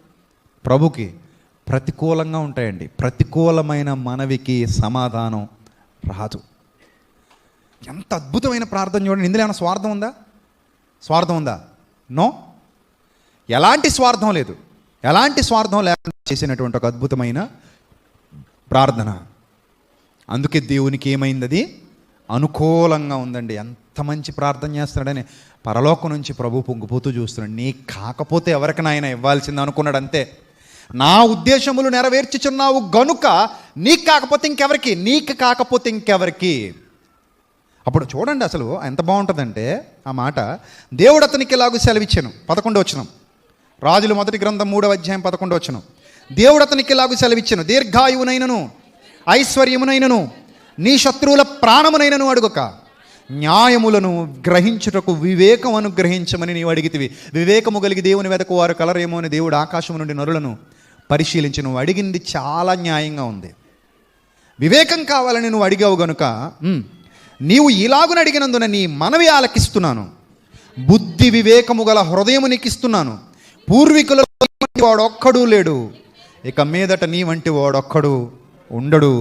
మరియు నీవు ఐశ్వర్యమును ఘనతను ఇమ్మని అడుగకపోయినను నేను వాటిని కూడా నీకు ఇచ్చేస్తున్నాను. Note this point your honour. నువ్వు అడగలేదు నన్ను, నువ్వు ఐశ్వర్యం ఇమ్మని అడగలేదు, నువ్వు ఘనత ఇమ్మని అడగలేదు, కానీ నన్ను ప్రేమించి వారిని నేను ఘనపరుచుదును. నన్ను ప్రేమించి వారిని నేను ఆస్తికర్తలుగా చేయుదును. నన్ను ప్రేమించి వారిని నేను బలపరుస్తాను. ఆయన యందు ఎవరైతే విశ్వాసము గలవారై ఉన్నారో వారిని బలపరుచుటకు యెహోవా యొక్క కనుదృష్టి లోకమందంతటా, యథార్థవంతులను బలపరుచుటకు ఆయన కనుదృష్టి లోకమందంతటా ఏం చేస్తుంది? సంచారం చేస్తుంది. కాబట్టి ఎంత మంచి విశ్వాస సంబంధమైన జీవితం ఆలోచించండి ప్రియమైన దేవుని ప్రజలారా. అది ఉంటే చాలు కదండి. ఇంకా అందుకే నేను ఎప్పుడంటాను, ఏం అడక్కండి, చేయాల్సింది చేసుకుపోండి, జరగాల్సింది జరుగుతుంది. మీరు చేయాల్సిన పని చేయండి, మీరు పడాల్సిన కష్టం పడండి. అలాగని మీరు ఇంట్లో కూర్చొని సోమరపోతుల్లా కాళ్ళు తను పెట్టుకుని పడుకుంటే ఏవీ మన దగ్గరికి రావు. అది కూడా చాలాసార్లు చెప్పాను. మన ప్రయత్నం మనం చేస్తూ ఉంటే దేవుడు మనకు కావాల్సిన దాన్ని ఆయన సమకూరుస్తూ ఉంటాడు. అంతే కదా? మన ప్రయత్నం మనం చేయాలి. ఆ చీటీ రాసి పంపించకపోయి ఉండుంటే అతని ఆలోచనలు వేరే విధంగా ఉండేవేమో. కానీ ఇతనుకున్న ఆ కాన్ఫిడెన్స్, ఇతనుకున్నటువంటి ఆ యథార్థత, నన్ను కూడా చూడండి అని చెప్తున్న ఆ కమిట్మెంట్ అతన్ని ఎందుకో ఆకర్షించింది. మీ విశ్వాసినే అన్న పదం అతన్ని ఎంతగానో ఆకట్టుకుంది. సో ఇలా మన జీవితంలో జరిగే ఉండుంటాయి. వాటి గురించి మనం ఏమి డిస్క్రైబ్ చేయాల్సిన అవసరం లేదు, వాటి గురించి మనం ఎక్స్ప్లెయిన్ చేయాల్సిన అవసరం లేదు, ఎవరికో మనం దాన్ని చెప్పాల్సిన అవసరం లేదు. కానీ ఒకటి మాత్రం మనం గుర్తుపెట్టుకోవాలి, స్వీయ అనుభవాలు మన జీవితంలో ఉండాలి. అవునండి, నేను నా తండ్రి పనిలో నిమగ్నమై ఉన్నాను, నా తండ్రి నన్ను విడువలేదు, ఎడబాయలేదు, ఏమీ నేను ఆయన దగ్గర నుంచి ఆశించలేదు. నేను ఎక్కలేనంత ఎత్తైన కొండపైకి ఆయన నన్ను ఏం చేశాడు? ఎక్కిస్తున్నాడు. అది కనిపించేది కాదండి, కనిపించనిది. కనిపించనివే గొప్ప కార్యాలు చేస్తాయి. పెట్రోల్ కనిపించదు, కానీ బండిని అదే నడుపుతుంది. బండి లోపల ఉంటుంది అది. మన గుండె కనిపించదు, కానీ అదే మన శరీరాన్ని, రక్తాన్ని సరఫరా చేస్తుంది. నిత్యం ఒక మోటార్లా పనిచేస్తూ ఉంటుంది. కనిపించనివే గొప్ప కార్యాలు చేస్తున్నాయి మన శరీరంలో కూడా. కనిపించే వాటికంటే కూడా కనిపించనివే గొప్ప కార్యాలు చేస్తున్నాయి. సో ఆ కనిపించని విశ్వాసం నీలో ఉంటే నువ్వు కూడా గొప్ప స్థితిలోనే ఉంటావు. ఈ సూత్రం నీకు అర్థమైతే బెంగపెట్టుకోవాల్సిన అవసరతే ఉంది. పరిస్థితులు మారతాయి. ఓపికతో ఎదురుచూడు, ప్రయత్న లోపంతో ఉండకు, గాల్లో దీపం పెట్టకు. నువ్వు చేయాల్సింది చేసుకుంటూ వెళ్ళిపో, జరగాల్సింది నీ వెనువెంట జరుగుతూ వస్తుంది. అంతేగాని స్వార్థంతో జీవించకు. నేను ఆయన కొరకు బ్రతుకుతున్నాను అన్న స్థిర విశ్వాసం నీ గుండెల్లో ఉండాలి. నేను ఆయన పని చేస్తున్నాననే నమ్మకత్వం మన గుండెల్లో ఉండాలి. మీరు ఎప్పుడైనా ఊహించారా మనం ఆ రేకుల షెడ్లో ఉన్నప్పుడు ఇక్కడ ఎంత విశాలమైన పరిస్థితిలోకి వస్తామని? మీరు చెప్పండి. మనం ఆ రేకుల షెడ్లో ఎండాకాలం వచ్చిందంటే ఎలా ఉండేవాళ్ళం? అందరూ ఒక గుంపులో కార్బన్ డైఆక్సైడ్ ఎక్కువైపోయి బయటేమో వచ్చే టెంట్లు వేసుకుని కూర్చోవడానికి సరైన ప్లేస్ లేక, వర్షం వస్తే ఇబ్బంది పడ్డాం. ఆ రోజు మనం ఏందో ఎలా ఉందో అనుకున్నాం అంతే. కానీ హోప్ ఒకటి ఉంది, ఇది మన పని కాదు, తండ్రి పని. ఈరోజు దానికంటే 50% బెటర్గా ఉన్నాం. ఇప్పటికీ నాకు ఆశ్చర్యమే, ఇదంతా ఎలా జరిగిందో నాకు కూడా తెలియదు. నేను ఇంత పని చేయడానికి సమర్థున్నైతే కాదనుకుంటాను చాలాసార్లు. సో దేవుడు మన జీవితంలో జరిగించేటువంటి కార్యాలు కొన్ని సందర్భాల్లో మనకు అర్థం కావు ప్రియులారా. మనకు తెలియకుండానే మన లైఫ్ ఒక చక్కగా లీడ్ అయిపోతూ వెళ్ళిపోతుంది. ఆ క్షణంలో మాత్రం, ఆ తుఫాన్లో చిక్కుకున్నప్పుడు మాత్రం ఏం అర్థం కావట్లేదు అనిపిస్తుంది. కానీ ఆ తర్వాత మనకు తెలియకుండానే ఏదో జరుగుతుంది. అందుకే నువ్వేం ఆశించుకో, నువ్వు చేయాల్సింది చేసుకుంటూ వెళ్ళిపో. అతడు నా ఇష్టానుసారుడైన మనుష్యుడు, అతడు నా ఉద్దేశములనియు నెరవేర్చుచున్నాడు. సో అతడు నన్ను ప్రేమించుచున్నాడు కనుక నేను అతనిని తప్పించెదను. ఆ విశ్వాసం మీలో ఉంటే, ఆ ఇన్విజిబుల్ నెట్వర్క్ నీలో వర్క్ చేస్తుంటే, you don't have any fear. You don't fear about anything. దేని గురించి కూడా నువ్వు భయం పడొద్దు. చేయాల్సింది విశ్వాసంతో చేయి, నమ్మకంగా చేయి. ప్రభువా నేను ఇది చేస్తున్నాను కాబట్టి నాకు ఏదో రిప్లై ఇవ్వని అడక్కు. ప్రభువా నేను ఇది చేస్తున్నాను కాబట్టి నాకు ఏదో హెల్ప్ చేయని అడక్కు. అర్థమైందా? నువ్వు చేసి నమ్మకంగా చేయి. దావీదులాగే ఉండు, సొలొమోనులాగే ఉండు. దావీదు ఏం అడగలేదు. రాజు కావాల్సిన టైంలో ఏమయ్యాడు? రాజు అయ్యాడు. యోసేపు ఏమైనా అడిగాడా? ఐగుప్తు దాకా తీసుకొచ్చావు, నన్ను ప్రధానమంత్రిని చెయ్యి, నీకోసమే కదా ఇంత విశ్వాసంగా ఉన్నాను, నీకోసమే కదా పాపం చేయకుండా నిలబడ్డాను, నీకోసమే కదా ఇంత కష్టపడుతున్నాను, నీకోసమే కదా ఇంత శ్రమ పడుతున్నాను, ఎప్పుడైనా అడిగాడా? నాకు ఆ దర్శనాలు ఎందుకు ఇచ్చావు, ఆ కళలు ఎందుకు ఇచ్చావు, అవి చెప్పబట్టే కదా నన్ను తీసుకొచ్చి ఈరోజు ఇలా పడేశారని ఎప్పుడైనా అన్నాడా? ఆయన ప్రణాళికను ఎప్పుడు అనుమానించలేదు, ఆయన ప్రణాళికను ఎప్పుడు శంకించలేదు. చేయాల్సింది చేసుకుంటూ వెళ్ళిపోయాడు. అది అతని నేచర్. ఇది చేయాల్సింది చేసుకుంటూ వెళ్ళిపోయాడు, జరగాల్సింది దేవుడు జరిగించుకుంటూ వచ్చాడు. కాబట్టి ప్రియమైన దేవుని ప్రజలారా, విశ్వాసమందు భాగ్యవంతులుగా ఉండండి. దేవుడు మిమ్మల్ని విడువడు, ఎడబాయుడు. తలలు వంచండి, ప్రార్థన చేసుకుందాం. పరిశుద్ధుడ, ప్రేమ కలిగిన తండ్రి, దయగలిగిన మా దేవ, ఇంతవరకు మీ చల్లని కృపలో మమ్మల్ని బలపరిచి భద్రపరిచి సత్యవాక్య ప్రకాశము చేత మా హృదయాలు స్తోత్రం తండ్రి. ప్రభా మమ్మల్ని